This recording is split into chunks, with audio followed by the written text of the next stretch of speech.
제약사 머크가 먹는 코로나 치료제의 긴급 사용 승인을 연방식품의약국에 신청했습니다. 백신에 이어 코로나 대응에 새로운 이정표가 될지 기대를 모으고 있습니다. 10년 만에 선거구 재조정에서 아시안 커뮤니티가 약진하고 있습니다. 특히 캘리포니아주에서 아시안 정치력 신장의 밑바탕이 될 거라는 예상도 나오고 있습니다. LA 한인타운에는 몇 달째 도로를 점령하고 있는 수상한 트럭들이 우려를 낳고 있습니다. 이들 트럭에서는 밤이 되면 마약 파티까지 열리는 것으로 알려졌습니다.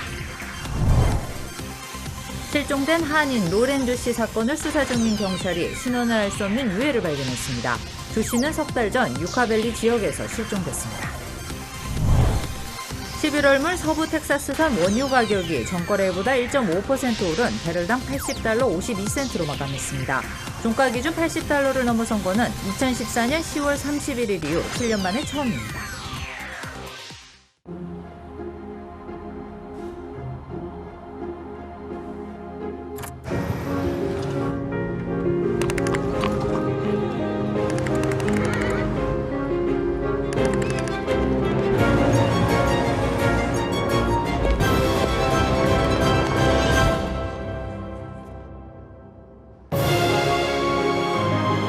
당신의 새로운 영감을 찾아서 LA 한인타운 올림픽길 부근 대형 한인마켓 옆에 수상한 트럭이 여러 대 주차돼 있습니다. 마켓에 소속된 트럭도 아니라고 합니다. 심지어는 도로 청소하는 날에도 움직이지 않습니다.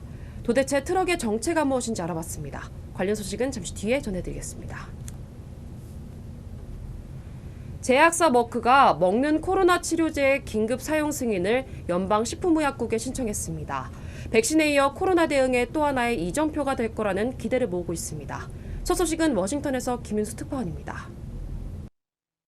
미국 제약회사 머크는 코로나19 경구용 치료제 몰루피나비르의 긴급 사용 승인을 미 식품의약국 FDA에 신청했다고 밝혔습니다. 앞서 머크는 몰루피나비르가 코로나19 환자들의 입원율과 사망률을 절반으로 낮췄다는 임상시험 결과를 공개했습니다. So we'll be able to prescribe this to folks. They'll take a 5-day course and hopefully be able to stay home, not come in for an intravenous infusion, and keep folks out of the hospital. So it's really very promising news. 캡슐 4개를 하루 2번씩 닷새 동안 먹는 한 명분 가격은 $700 정도. 적지 않은 금액이지만 주사 방식의 치료제에 비하면 3분의 1 수준입니다. 머크는 올해 말까지 1,000만 명분을 생산할 예정인데 사전 계약이 줄을 잇고 있습니다. 미국 정부는 170만 명분을 사전 구매했고 한국도 2만 명분을 계약한 걸로 알려졌습니다. 어린이용 백신에 먹는 치료제까지 승인되면 다음 달 말쯤 미국 내 델타 변이 유행이 끝날 거란 전망도 나옵니다. If I was trying to put an endpoint on when this Delta wave kind of has moved through the country, it's probably Thanksgiving. 화이자와 로슈 등도 먹는 코로나 치료제를 곧 내놓을 예정이어서 백신에 이어 코로나19 대응에 또 하나의 이정표가 생길 거란 기대가 커지고 있습니다. 워싱턴에서 SBS 김유수입니다. 이탈리아에서 코로나 면역 증명서 그린패스를 놓고 격렬한 시위가 벌어졌습니다. 이 당국이 모든 근로자들에게 면역 증명을 의무화하고 이를 어기면 임금 없이 정직 처분까지 내리게 한 건데 문준모 기자가 보도하겠습니다. 시위대가 자유라는 구호를 외치며 로마 거리를 가득 메웠습니다. 경찰은 진압봉과 물대포를 동원해 진압에 나섰습니다. 오는 15일부터 이탈리아 모든 사업장에 적용되는 코로나 면역 증명, 이른바 그린패스에 반대하는 시민들이 경찰과 충돌한 겁니다. 그린패스는 백신 접종을 완료했거나 48시간 안에 음성 판정을 받은 사람에게 발급되는 증명서입니다. 이탈리아는 지난 8월부터 그린패스가 있어야 박물관을 비롯한 다중이용 시설을 이용할 수 있도록 했는데 이번에 모든 근로사업장까지 의무화했습니다. 이를 어길 경우 무임금 정직 처분을 받거나 벌금이 부과되는데 여기에 반발한 시민들이 시위에 나선 겁니다. 일부 시위대는 총리 집무실과 그린패스 도입을 찬성한 노동조합 건물을 둘러싸고 거세게 항의했습니다. 이 과정에서 극우 정당 지휘부를 포함한 시위대 12명이 경찰에 체포되기도 했습니다. 마리오 드라기 이탈리아 총리는 시위를 할 권리가 위협과 폭력을 정당화할 수 없다며 시위대를 비난했습니다. A me dovrebbero fare l'obbligatorietà sui vaccini proprio, perché a me non mi piace che uno dice che è libero. 겨울 유행 전에 백신 접종 속도를 높이기 위해 도입한 그린패스 제도. 그러나 찬반 여론이 극명하게 갈리면서 시행 후에도 당분간은 진통이 불가피해 보입니다. SBS 문준모입니다. 10년 만에 진행되고 있는 선거구 재조정에서 아시안 커뮤니티가 주목받고 있습니다. 특히 캘리포니아주에서 아시안 정치력 신장의 발판이 될 거라는 기대감도 고조되고 있습니다. 1970년대 중반부터 캄보디안 인구가 급증한 롱비치시. 지난 2007년에는 캄보디아 타운을 형성하며 발전했습니다. 올해 선거구 재조정에서는 10년 전 3개 시 선거구로 나눠진 캄보디아 타운을 통합해야 한다는 목소리가 높았습니다. 캄보디아 타운은 지금까지 그려진 선거구 지도 초안에서 선거구를 줄이는 성과를 올렸습니다. 선거구 재조정위원회는 LA 한인타운도 성공 사례로 꼽고 있습니다. 4개로 분리됐던 시 선거구가 이번 재조정에서 단일화될 가능성이 높다는 겁니다. 한인뿐 아니라 다양한 인종이 단합된 목소리로 한인타운 단일화를 요구한 것이 큰 원동력이 됐다는 설명입니다. Koreatown neighborhood is not divided in the draft maps for the city of Los Angeles redistricting process.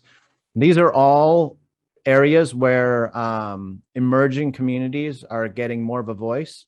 And a lot of the reason that they're able to get that is because they're getting engaged, going to hearings. 연방과 주 그리고 각 시별로 구성된 선거구 재조정위원회는 아시안 정치력 신장에 주목하고 있습니다. 인구가 가장 빠르게 성장하는 아시안 커뮤니티가 정치 분야에서도 목소리를 내기 시작했다는 겁니다. 가장 손쉽게 참여할 수 있는 선거구 조정 공청회부터 참여를 당부했습니다. Whether you call in or whether you write in, via email or use the tool or any of those things, all of that is equal and important. It's not just calling in that you're going to get our attention. 한인타운의 경우 앞으로 13일과 16일 2번의 추가 공청회를 할 예정입니다. 한인타운이 10지구에 포함되는 K2.5안에 대한 다양한 의견은 이메일과 전화 등을 통해 한국어로도 참여가 가능합니다. LA시 선거구 재조정위원회는 최종안을 오는 28일 시의회에 제출할 예정입니다. 정체를 알 수 없는 수상한 트럭들이 LA 한인타운 상가와 아파트 밀집 지역 도로를 점령했습니다. 밤마다 트럭 주변에서는 마약 파티까지 벌어지고 있다고 합니다. 이사면 기자가 한인타운을 취재했습니다. 미니스커트를 착용한 한 여성이 트럭 안으로 들어가려고 합니다. 트럭 주변에는 술병과 캔이 널브러져 있습니다. 트럭이 LA 한인타운 도로를 점령한 현장입니다. 인근 주민들은 해가 지면 트럭 주변은 마약 파티가 열리는 우범 지역으로 변한다고 강조했습니다. 인도에다 그렇게 적재 물고 쌓아놓고 그렇게 맘대로 해놓고 트럭이니 승용차니 양쪽에 거 가봐요. 트럭이 1년 365일 3대 4대씩 서 있고 항상 위험하다고 생각 걸어다니고 있어요, 진짜. 올림픽 경찰서에서 한 블락 떨어진 이곳은 지난 3년 전부터 트럭 4대 정도가 도로를 점령해왔습니다. 상인들과 주민들은 경찰에 여러 차례 신고했지만 티켓 발부가 전부였습니다. 여기는 길 바뀌기 때문에 우리가 관할할 때가 아니고 저 안에만 하기 때문에 아파트 사는 분들이 이거 신고를 해야 되는데 지금 몇 년 돼도 그거 보니까 여기서 다 알고 있는 거예요. 인근 지역은 주차 공간이 부족한 상황에서 불법 주차 트럭 때문에 주차난은 심화되고 있습니다. 복잡하죠. 아유 이렇게 봐도 누가 봐도. 그러면 몰라요. 얘네들이 어디서 끌고 왔는지 대놓고 그냥 하니까. 트럭들의 도로 점령이 장기화되면서 인근 상인들과 주민들은 시당국에 시급한 대책을 요구하고 있습니다. LA에서 SBS 이사면입니다. 오렌지 카운티 대형 쇼핑몰 더 소스를 설립한 한인 사업가 최모 씨가 최근 숨진 채 발견됐습니다. 오렌지 카운티 검시국은 지난달 18일 최 씨가 애나임 지역에서 총상을 입고 숨진 채 발견됐다고 밝혔습니다. 차량 안에서는 총기도 발견된 것으로 알려졌습니다. 주변 지인들은 최 씨가 올해 들어 파산 보호를 신청하는 등 재정난과 채무 압박에 시달려왔다고 전했습니다. 최 씨는 동생과 함께 소스몰과 플라자 멕시코 등 대형 쇼핑몰 설립을 주도해온 부동산 사업가로 널리 알려져 있습니다. 한인 여성 로렌조 씨의 실종 석 달 만에 신원 미상의 유해가 발견됐습니다. 캘리포니아주 샌버나디노 카운티 셰리프국은 조 씨 사건을 수사하던 중에 유카밸리 사막에서 유해 한 구를 발견했다고 밝혔습니다. 이사면 기자입니다. 캘리포니아주에서 한인 여성 로렌 조 씨가 실종된 지 석 달 만에 유카밸리 사막에서 유해 항구가 발견됐습니다. 샌 버나디노 셰리프국이 유카밸리 사막 지역에서 신원을 알 수 없는 유해 항구를 찾았다고 밝혔습니다. 유해일 신원을 확인하고 사인을 밝히는데 몇 주가 걸릴 수 있다고 셔리프국은 설명했습니다.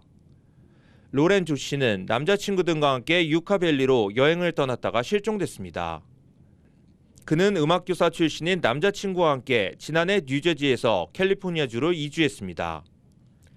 마지막으로 목격됐을 때 조 씨는 노란 셔츠에 청바지를 착용하고 있었습니다. 조 씨 친구는 조 씨가 정신적으로 고통을 겪고 있었다고 주장했습니다.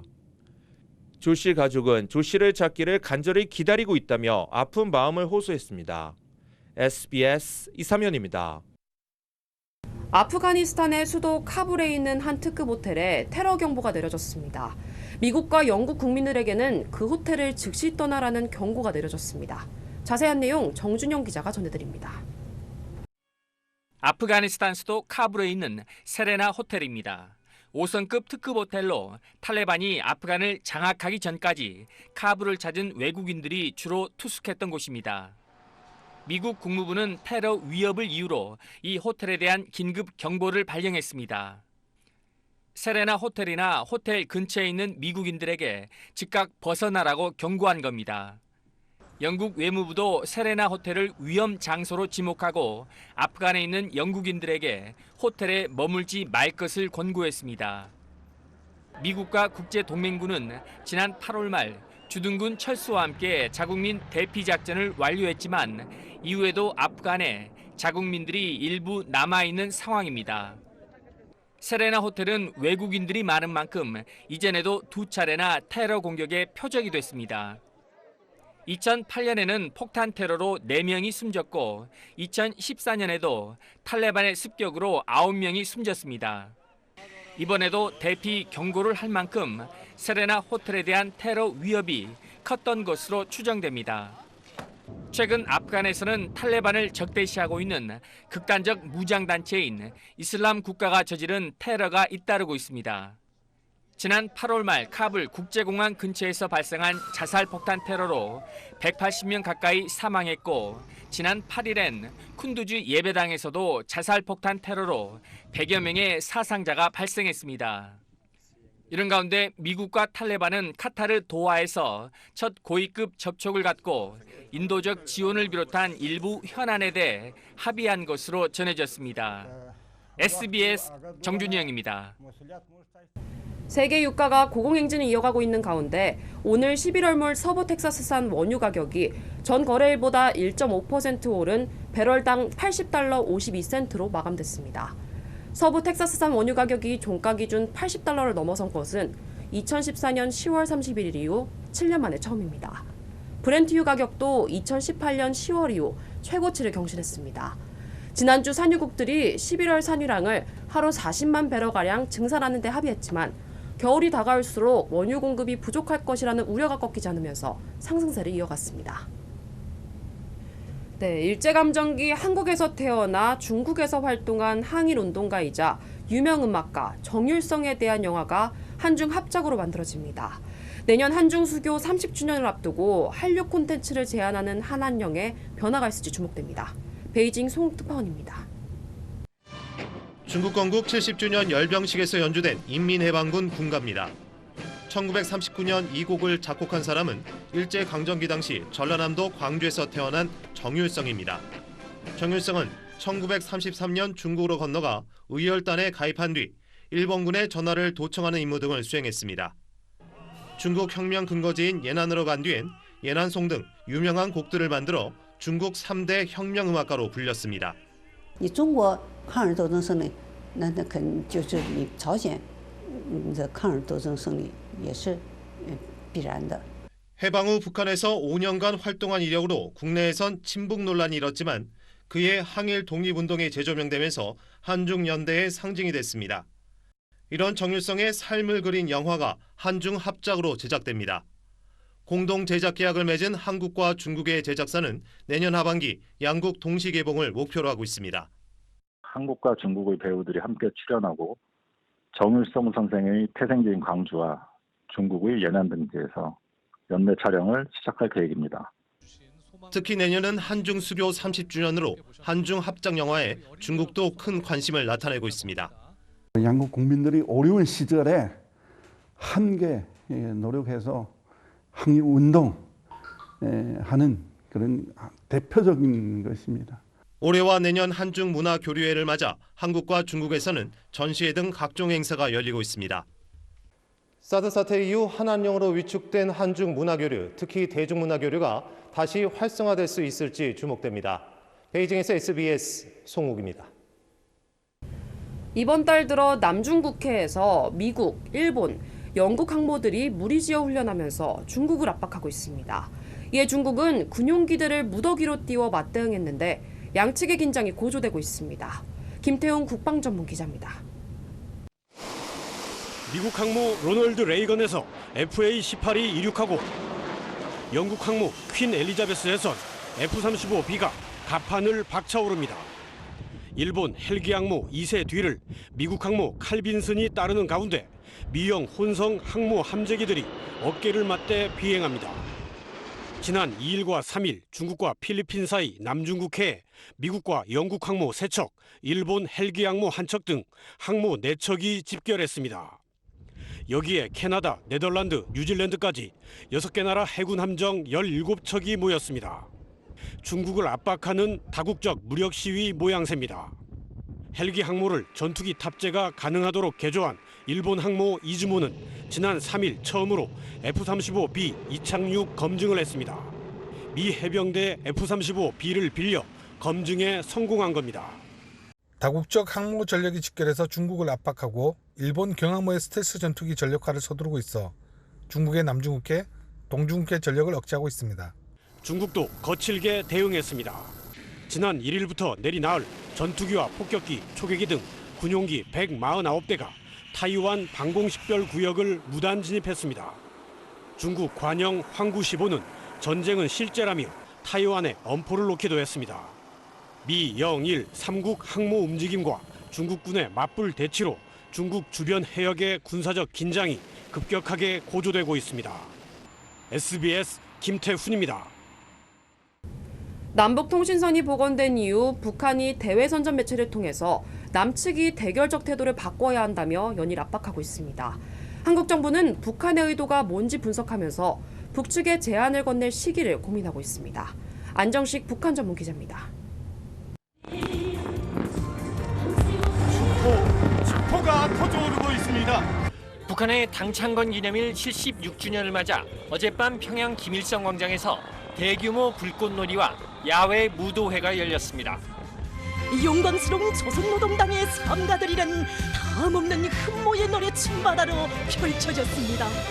김정은 총비서는 당창건 기념일 공개 연설을 했는데 당원들의 분발을 촉구하는 대내 메시지만 냈을 뿐 대남, 대미 메시지는 없었습니다. 나라의 경제를 지켜 세우고 인민들의 식이주 문제를 해결하는 데서 효과적인 5년, 대표력의 5년으로 되게 하고 하지만 대외 선전 매체를 통한 대남 압박은 계속되고 있습니다. 지난 4일 남북 통신선 복원 이후 남한이 대결적인 태도를 바꿔야 한다. 북한 군사행동에만 시비를 거는 이중적인 태도를 버려야 한다는 요구가 연일 이어지고 있습니다. 정부는 남북대화 복원을 위해 영상회의 시스템 구축이 우선적으로 필요하다는 입장이지만 북한이 보이는 신호가 복합적이어서 대북 제한 시기를 고민 중인 것으로 알려졌습니다. 기술적, 기능적인 측면에서 통신 시스템을 안정적으로 운영하는 데 주력하고 있습니다.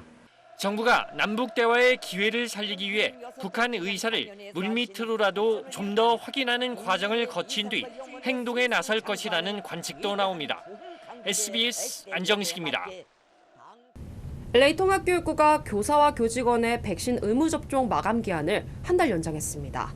다음 달 15일까지 접종을 완료하도록 연기했습니다. 각적 한인사회 소식을 이원정 기자가 종합했습니다. 서울 메디컬 그룹이 오는 15일 시작되는 메디케어 보험 연례 가입 기간 시작을 알리기 위해 킥오프 행사를 개최했습니다. 서울 메디컬 그룹은 시니어 어르신들의 메디케어 가입 기간은 오는 12월 7일까지로 올해는 치과와 안경, 보청기, 침술 등 혜택이 더욱 다양하게 추가됐다고 밝혔습니다.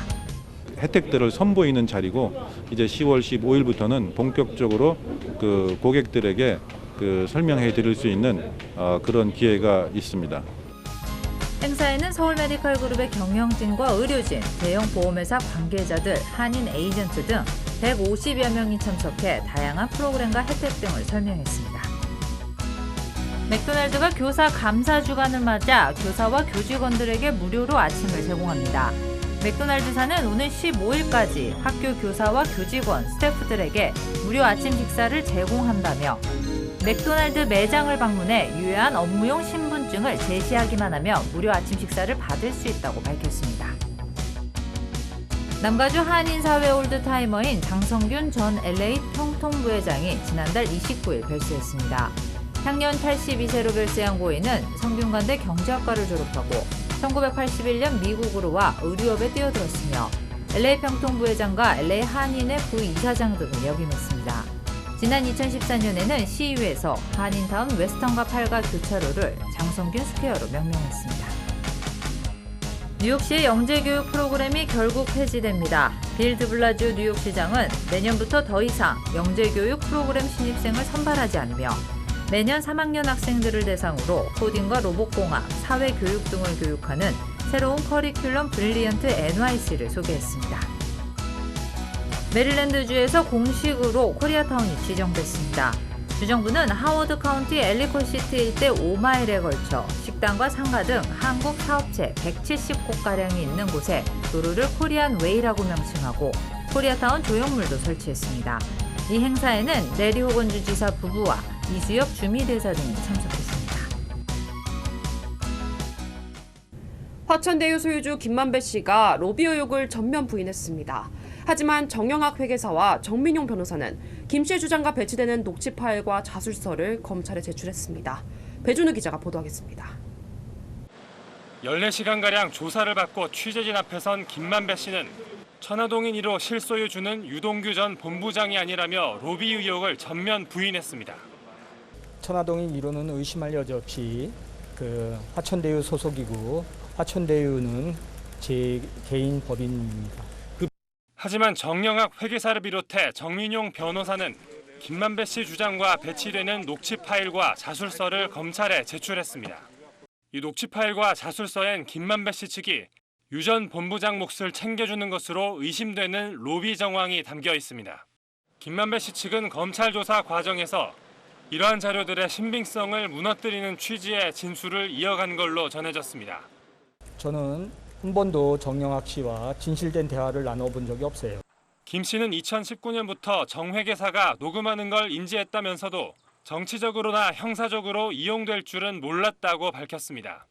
특히 천화동인 1호 배당금 절반은 그분 것이라고 김 씨가 언급했다는 녹취록 얘기에 대해선 사업의 분쟁을 막기 위한 거라며 진화에 나섰습니다. 더 이상의 어떤 구사업자 갈등은 번지지 못하게 하려고 하는 차원에서 그렇게 말했습니다. 이외에도 김 씨를 둘러싼 로비 의혹은 정관계와 법조계 등 전방위적 행태를 보이고 있습니다. 검찰은 조만간 김 씨를 추가 소환해 로비 의혹 전반을 조사한 뒤 구속영장 청구 여부를 결정할 방침입니다. SBS 배준우입니다. 이렇게 김만배 씨가 조사를 받으면서 검찰 수사의 속도가 붙고 있습니다.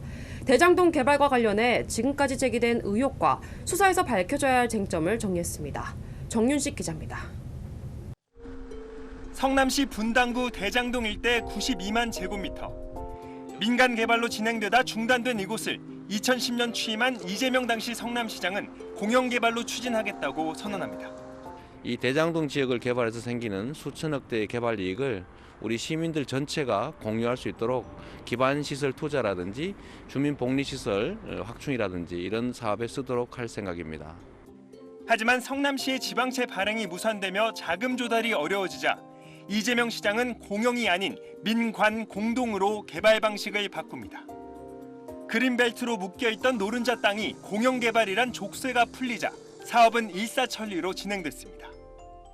2015년 대장동 개발 사업을 위해 성남도시개발공사와 민간 사업자를 결합한 특수목적법인 성남의뜰이 만들어지고 그 민간 사업자로 화천대유가 주도한 하나은행 컨소시엄이 선정됩니다.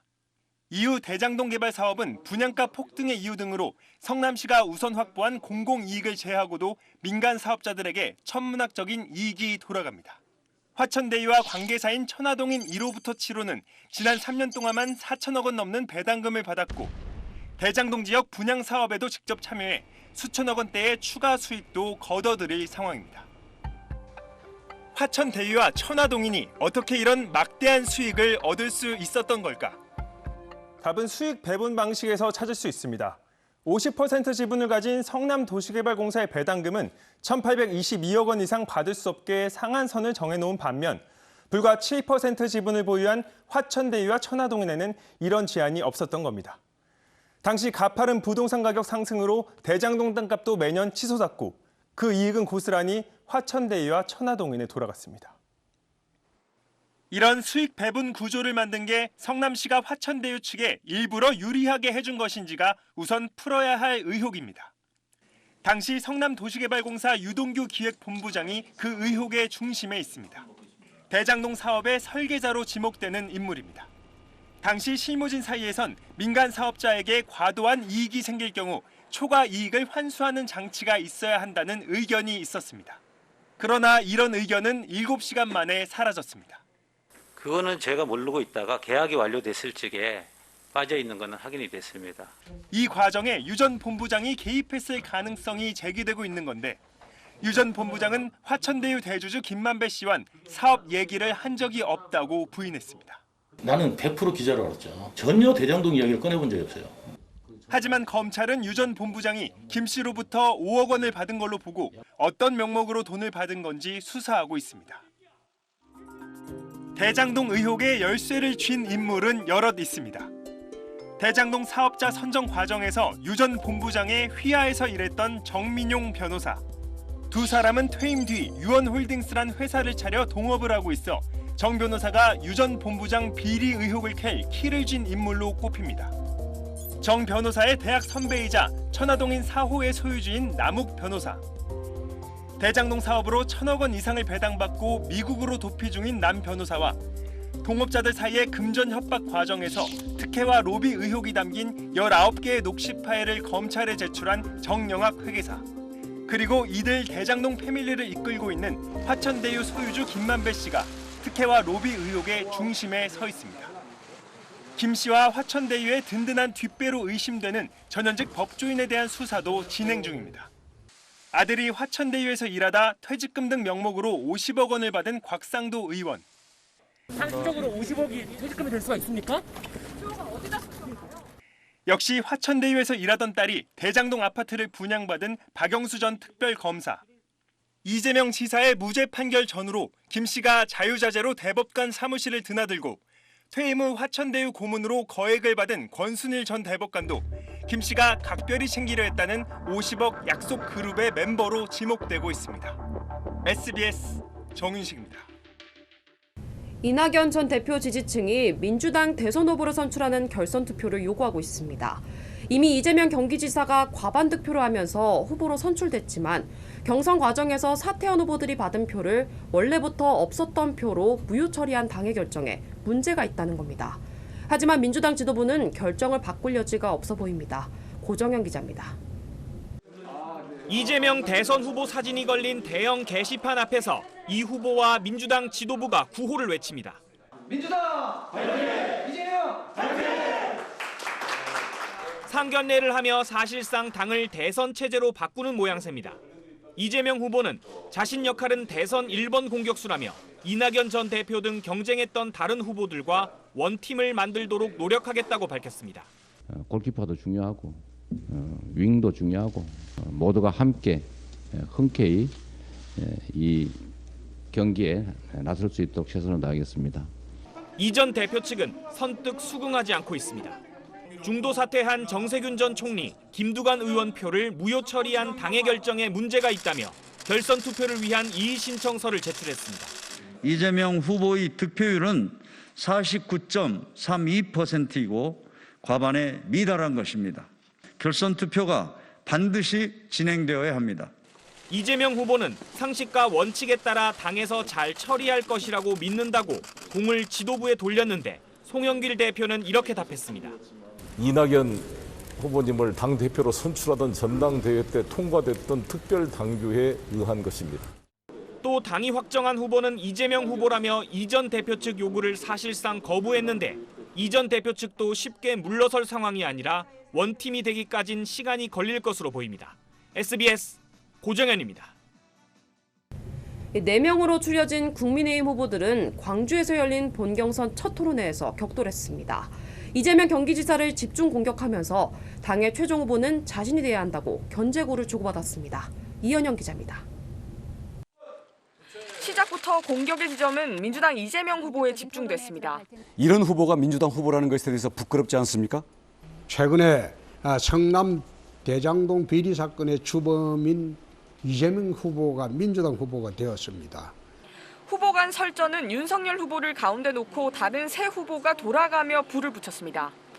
윤 후보는 손바닥에 그린 왕자로 불거진 무속 논란을 놓고는 유승민 후보와 제가 정법 유튜브를 봤어요. 몇 개를 봤는데 저는 무지 황당했어요. 손바닥에서 에너지가 나가기 때문이고 이걸로 암 걸린 환자가 피를 토하고 암을 낳았다.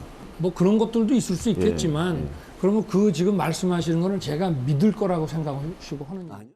전술핵 무기 배치 문제로는 홍준표 후보와 유럽의 핵 공유 협정을 하고 전술핵 재배치한 것은 핵확산 금지 조약 그거는 유럽은 러시아라고 하는 이미 핵 보유가 인정되어 있는 나라에 대응하기 위한 것이다 보니까 가정 환경을 놓고는 원희룡 후보와 일합을 겨뤘습니다. 스스로 가난해 본 경험이 있으세요? 네. 가난한 국민들의 마음을 어떻게 이해하시려고 합니까? 국민의힘 지도부는 거짓말과 뻔뻔함이 더 이상 통하지 않는다며 민주당 경선 결과를 대장동 특검 필요성과 연결지었고 이낙연 전 대표 측의 결선 투표 요구를 긍정평가하는 등 민주당 갈라치기에도 공을 들였습니다. SBS 이현영입니다.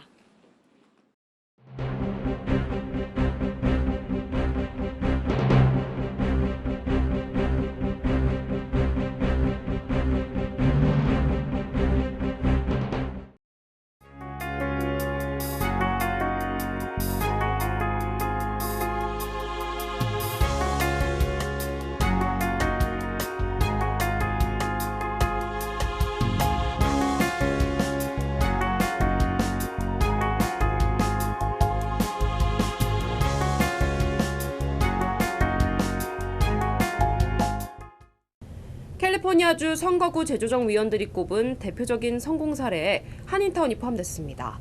한인뿐 아니라 다양한 인종, 그리고 단체뿐 아니라 개개인이 공청에 참여하고 이메일을 보내는 등 단일화를 촉구했다는 겁니다. 이전과 다른 모습이라고 강조했습니다. 10년간 외쳤던 한인사회 수건 사업이 이루어질 수 있습니다. 끝까지 관심을 갖고 공청에 목소리를 내야 합니다. 3차 공청회는 오는 13일입니다. 2분 뉴스 마치겠습니다. 고맙습니다.